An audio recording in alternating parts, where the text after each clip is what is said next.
si zapnú túto náš hron, ktorý vedie takto popri Chmárošskom viadukte, na ktorom náš okuliárnik práve teraz stojí. Takto po tráť, popri Teolgárskej slučke až do našej Palcmanskej maši. Čiže ideme si ho zapnúť. Ukážem vám, ako sa zapína. Tuto je tlačítko.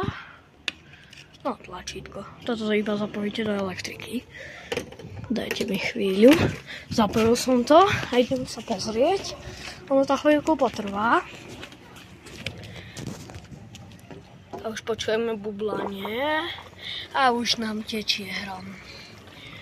Tečie takto, tuto popri Chmárošskom viadukte, tu je rybár, ktorý loví ryby. Tu sú meandre hrona, ako v realite. Takto krásne tečie.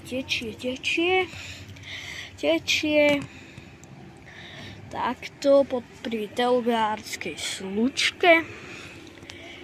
A tečie do našej Palcmanskej maši, kde vyjde z tejto rúry. Dobre. A ja sa teším u ďalšieho videa a zatiaľ čaute.